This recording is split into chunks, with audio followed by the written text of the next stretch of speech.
So I was thinking about how today we don't realize how easy we have to prepare Shabbos. You just go to the store, you buy chicken, you buy pasta, noodles.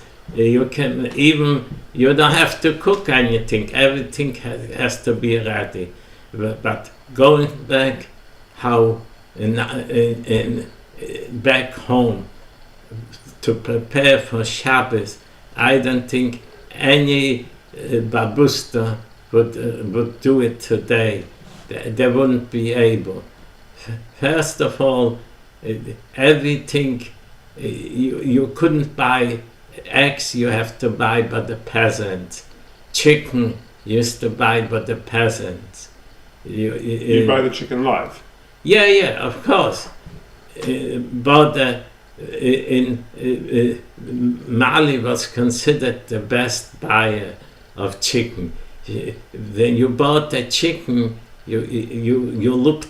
It should have fat. Shouldn't be skinny. So you had to behind the chicken glue the feathers. If it was yellow, it was a sign that it has fat. In Mali, it was very successful. And then you had to bargain with the peasant woman about the price.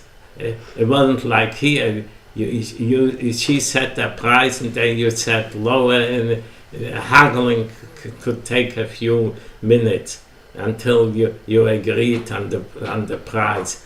When you bought the chicken, most of the time was still in the house, so on the attic we had boxes made to keep chicken.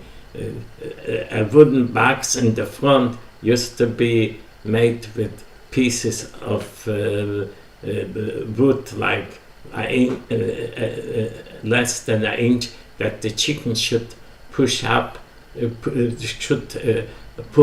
able the head to pull out and drink water and eat outside the box. When would you usually buy the chicken? How far in advance? Tuesday, wherever it was possible, you bought the chicken, and you kept it on the attic in those boxes.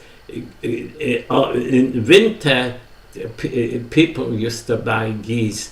In geese, when it got cold, they produce a thick skin fat to protect them from the cold. Geese usually used to go in the water when they're outside. So geese, they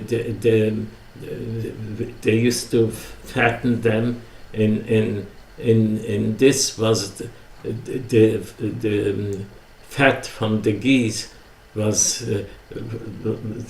stored on the attic until Passover. In Passover, everybody used the geese fat, and the skin was called grieben, and this was something delicious. My mother used to make a meal with this. And let me go back. This was for when geese was a luxury to eat. So when Friday, usually Thursday, you have to go and buy a ticket by Marulis, and I think I talked about it. And you paid. When you got the ticket sometimes can cost like 50% of the price of the chicken.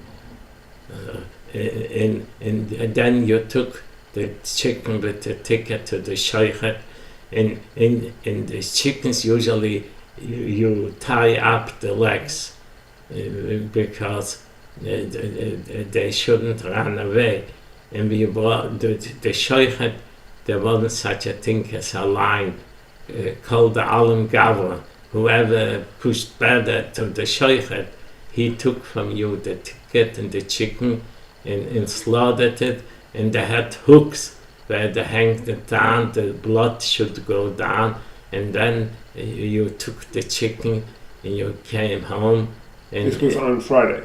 No, Thursday. On Thursday. Friday was already, when it was a short Friday, there wasn't time to make the chicken.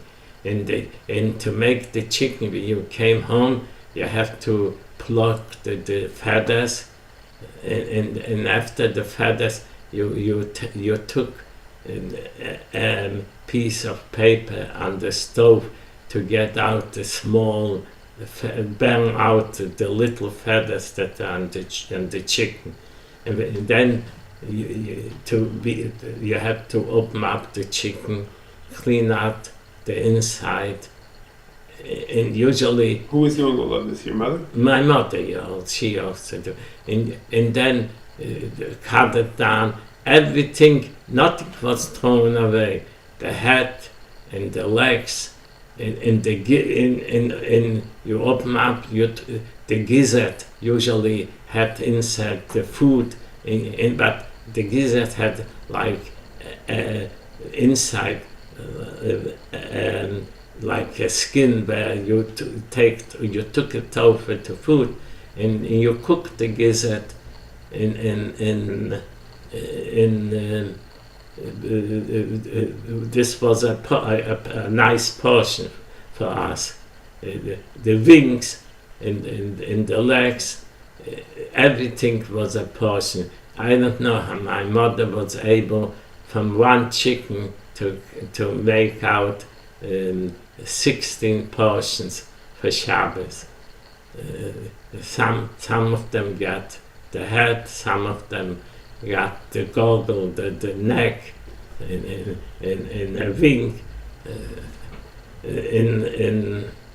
So the one chicken was serving for a family of 8 for 2 meals. That's what you say, 16 portions. This was and then this is, but in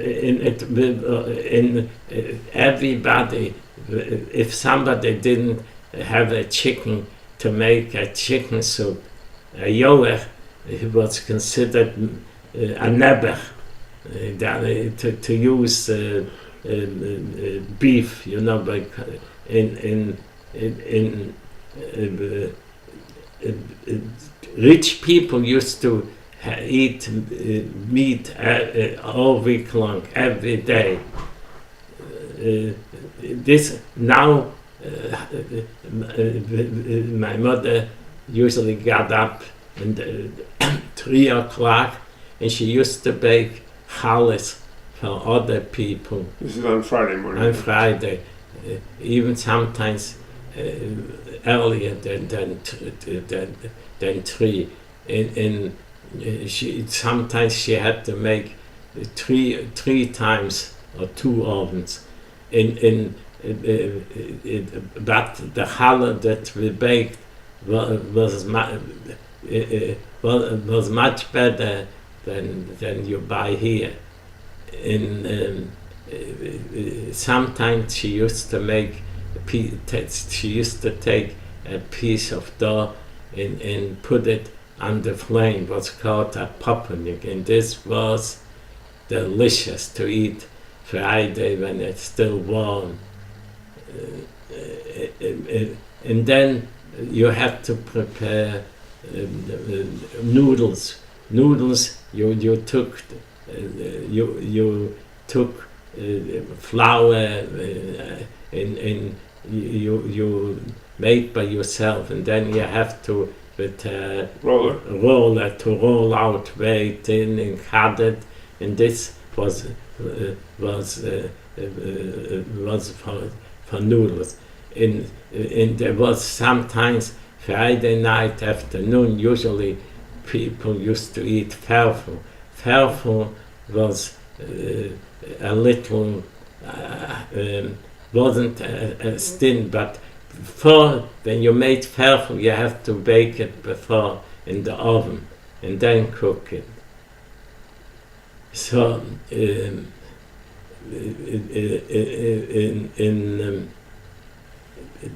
until then we have to wash the kitchen floor. Was a wood floor, and usually Mali or Manya used to wash it on Friday. To wash the floor, you had to do it on the knee. You had to rise the hard brush and be on all four and scrub the floor with hot water and then rinse it. And it wasn't an easy task.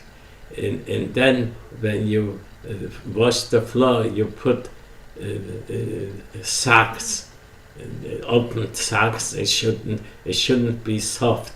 And you put it on top of the floor, and those sacks. Sacks? No, sacks from flour. Usually, when you bought, but sakim. Yeah, sakim. So in Saturday morning, they used to take off the sacks and sweep the floor. So what was the purpose of the sacks? To help the floor dry? Or to dry it, because you don't want to go and you don't walk on wet floors until it dries out. It was a wooden floor. This how things were done, and then everybody, usually Friday, everybody used to wash in hot water in a basin, you had to warm up a lot of water on the stove in a basin, and you washed the upper half of your body in your legs. With a washcloth? No, I don't. With soap. I don't remember if you had used a washcloth, but in a basin, then you poured out the water, and it took time until everybody washed up, and then when it came to Friday evening, my mother usually used to be so tired that she used to fall asleep, like in the middle of eating, and then you to wash the dishes. You didn't have a sink. We used to bring water in pails, and we had a barrel from steel outside in the corridor, and you filled up like with 8, I think it was 8 pails of water, and this we used for a day. It was already, when you got dressed, you went to shul, and it was the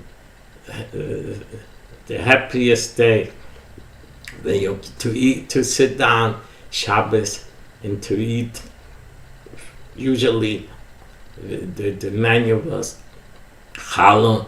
In summer, when the river, when we had the vistula, when they were able to catch fish, there were boys who used to go and sell the fish, and so usually we had fish, and if not, my mother used to make fish from white meat and a lot of challah, dried challah in an egg, and we loved it. And then used to be chicken soup with the chicken soup, if it didn't have any fat, if it didn't have any fat, didn't consider a good soup. But it has to be the fat that the chicken was more valuable. In noodles, in lima beans. This was the dish for Friday, and then chicken. The lima beans were in the soup with the noodles. Yeah, they cooked separate.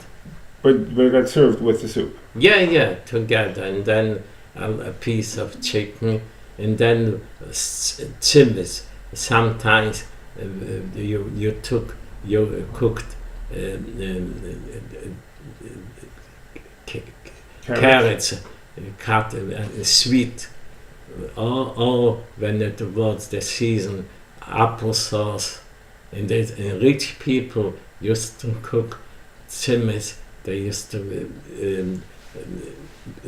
used to buy prunes, but big prunes, and it was considered a luxury. It was very expensive. To have that with the carrots and the No, separate, cooked with sugar. But that was also called tzimmis? So that was Yeah. But only the well-to-do people had every Shabbos prunes. And you gave 2 prunes was somehow, I don't know, the prunes there was, I was small, I imagine they were much larger and was more valuable than today, the prunes. Maybe it was, maybe as a kid I looked at this way. And usually after the meal with Benjamin, my father used to Mave Seders on every Friday night, twice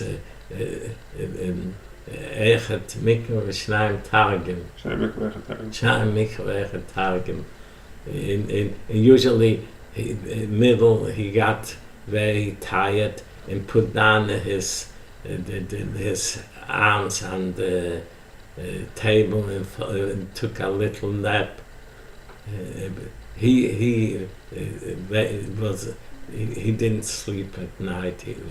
He suffered a lot of insomnia, like we all, like all his children. But I just wanted to tell you how easy we have when you can think back.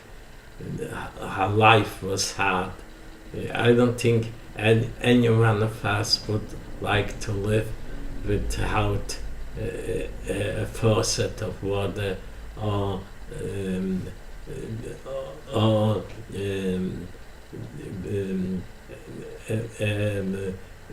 where you had to pour out the basins of water. You had to go out and pour outside, and usually we poured on the backyard.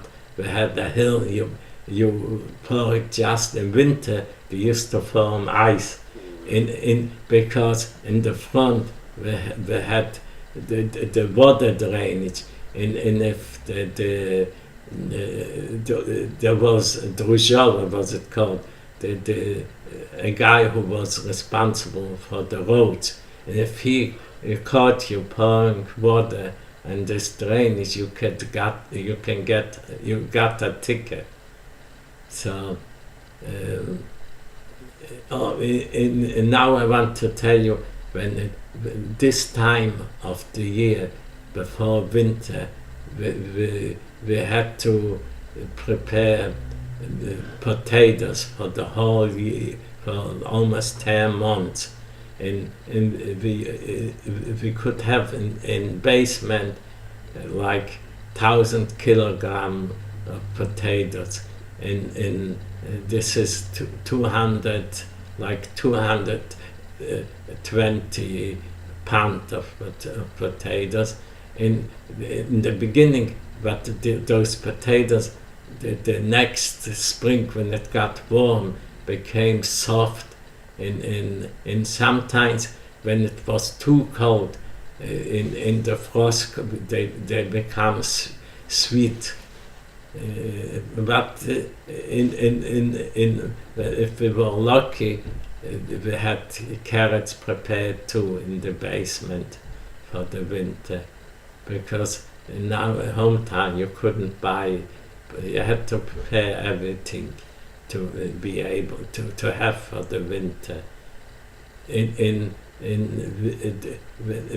We dreaded this time of the year, because when it got cold, my feet and everybody's were always wet, because they didn't remove the snow, and it was dirt roads. In the shoes wasn't, I don't know, no matter the best shoes, the water always seeped in, and we all suffered from frostbite in the winter time. And I'm telling this, we should know how to realize how easy it is today, and thank God for the advances that we made in not to have to work so hard. Okay. This is unique, yeah? Mm-hmm. I think I'm repeating myself. Let me go and give